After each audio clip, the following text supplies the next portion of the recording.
Assalamualaikum warahmatullahi wabarakatuh. Selamat berjumpa kembali di video pembelajaran untuk mata pelajaran Ilmu Pengetahuan Sosial kelas 8. Berjumpa kembali ya dengan Ibu Ervi, guru untuk mata pelajaran IPS.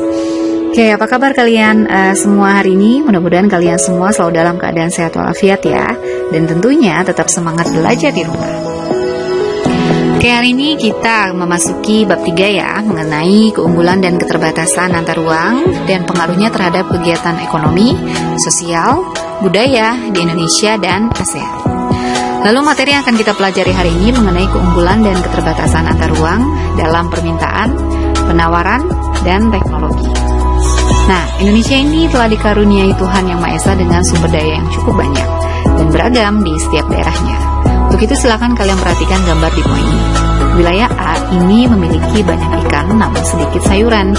Wilayah B memiliki banyak sayuran namun sedikit ikan. Nah, ini adalah dua perbedaan wilayah yang memang masing-masing ini memiliki kelebihan dan kekurangan. Nah, dari kelebihan dan kekurangan ini yang melibatkan setiap wilayah ini akan adanya transaksi dari wilayah A ke wilayah B dan sebaliknya wilayah B ke wilayah A. Nah, hal ini menimbulkan terjadinya permintaan dan penawaran akan suatu barang tertentu, ya tergantung pada kebutuhannya masing-masing. Nah, dengan demikian terjadilah perdagangan antar daerah atau wilayah. Nah, barang dan jasa yang dibutuhkan manusia ini sebagian besar dihasilkan oleh manusia dan hanya sebagian kecil yang disediakan langsung oleh alam.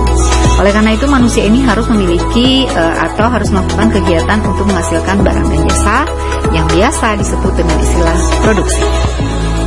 Nah, sebagai negara tropis yang memiliki ribuan pulau dan lautan yang sangat luas, Indonesia ini memiliki kekayaan alam yang sangat banyak. Di daratan, suhu dan curah hujan yang cukup tinggi ini memungkinkan penduduknya ini menanam berbagai macam produk pertanian dan perkebunan.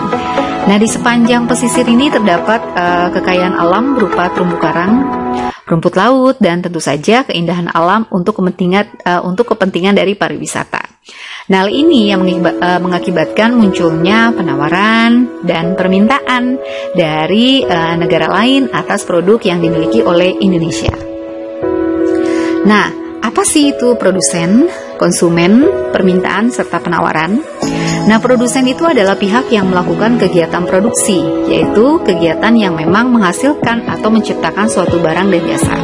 Lalu konsumen adalah pihak yang melakukan kegiatan konsumsi, yaitu kegiatan yang menggunakan atau menghabiskan nilai produk barang atau jasa. Lalu permintaan adalah sejumlah barang dan jasa yang diinginkan untuk dibeli untuk memenuhi kebutuhan pada berbagai tingkat harga dan waktu tertentu.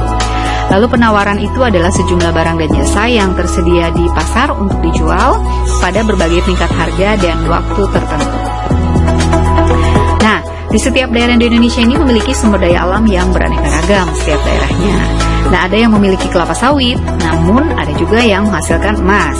Nah, perbedaan dari potensi inilah yang dapat mengakibatkan perbedaan keunggulan dari masing-masing daerah. Nah, perbedaan potensi daerah ini yang mengakibatkan adanya perbedaan dari teknologi. Lalu selanjutnya yaitu mengenai pelaku ekonomi. Nah, pelaku ekonomi itu siapa sih?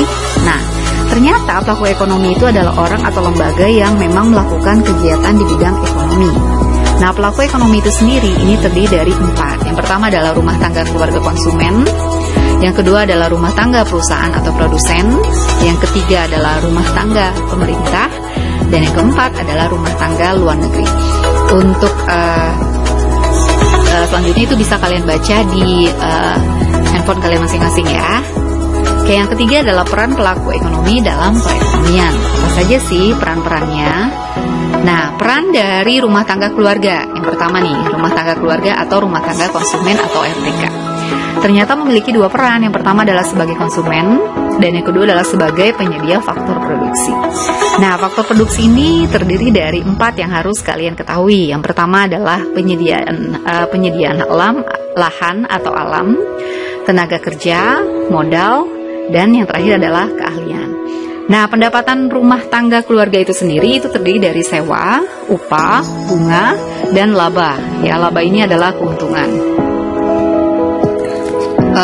Yang pertama adalah faktor produksi alam. Ya, yaitu adalah segala sesuatu yang disediakan oleh alam untuk digunakan sebagai faktor pendukung produksi barang dan jasa. Yang kedua adalah faktor produksi modal. Nah, lalu yang ketiga adalah faktor produksi tenaga kerja, dan yang keempat adalah keahlian atau kewirausahaan. Untuk lebih jelasnya bisa kalian baca di layar kalian masing-masing ya. Oke, berikutnya yaitu adalah peran rumah tangga perusahaan. Ini yang kedua ya, peran rumah tangga perusahaan atau rumah tangga produsen atau RTP. Nah, rumah tangga perusahaan atau biasa disebut sebagai produsen ini merupakan pelaku ekonomi yang berperan sebagai penyedia barang dan jasa bagi konsumennya. Nah, rumah tangga produsen di Indonesia ini dikelompokkan menjadi 3. Yang pertama adalah BUMN atau Badan Usaha Milik Negara. Yang kedua adalah BUMS atau Badan Usaha Milik Swasta, dan yang ketiga adalah koperasi. Nah, yang harus kalian ketahui bahwa peran pertama dari rumah tangga perusahaan itu sendiri yaitu adalah menciptakan atau memproduksi barang atau jasa. Lalu yang ketiga adalah peran rumah tangga pemerintah, yaitu rumah tangga pemerintah ini merupakan salah satu dari pelaku ekonomi. Nah, di sini ada 3 peran yang diperankan oleh pemerintah. Yang pertama adalah pengatur atau regulator dalam perekonomian. Nah, aturan yang dibuat oleh pemerintah itu sendiri itu pemberian subsidi. Nah, pada perusahaan dalam negeri sehingga mampu bersaing dengan produk luar negeri. Nah, selain itu juga pemerintah menentukan besarnya dari pajak. Lalu yang kedua adalah konsumen. Nah, peran pemerintah sebagai konsumen ini antara lain itu dengan membeli peralatan sarana prasarana penunjang dari kegiatan tersebut, ya. Nah, contohnya adalah misalkan pembelian alat tulis kantor yang dibutuhkan untuk kegiatan sehari-hari di kantor tersebut. Nah, untuk itu pemerintah itu harus membeli ke perusahaan atau produsen. Lalu peran pemerintah selanjutnya itu adalah produsen. Ya, dalam menjalankan perannya, pemerintah ini memproduksi barang atau jasa. Nah, BUMN atau Badan Usaha Milik Negara ini adalah salah satu badan usaha yang dimiliki oleh pemerintah. Nah, contohnya yaitu adalah PT Kereta Api Indonesia atau PT KAI dan Perusahaan Listrik Negara atau PLN. Oke, selanjutnya yang terakhir ini adalah peran rumah tangga luar negeri.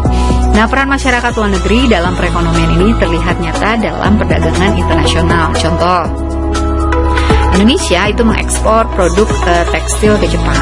Nah, sedangkan Jepang ini mengekspor kendaraan bermotor ke Indonesia. Nah, dengan transaksi tersebut ini ya terjalinlah atau terbentuklah kerjasama antara masyarakat Indonesia dengan masyarakat Jepang, ya, seperti itu. Oke, baik anak-anak sekalian, setelah Ibu jelaskan materi hari ini, mudah-mudahan kalian semuanya paham ya. Nah, setelah kalian menyimak tayangan video tersebut, silakan kalian catat. Setelah itu kalian catat di buku tulis ya semua yang ada dalam tayangan video ataupun yang dijelaskan oleh Ibu di dalam tayangan video tersebut. Ya, lalu setelah itu ada tugasnya untuk hari ini. Nah, tugasnya adalah silakan kalian buat tabel seperti dalam tayangan video ini. Nah, setelah itu silakan kalian isi dan lengkapi ya.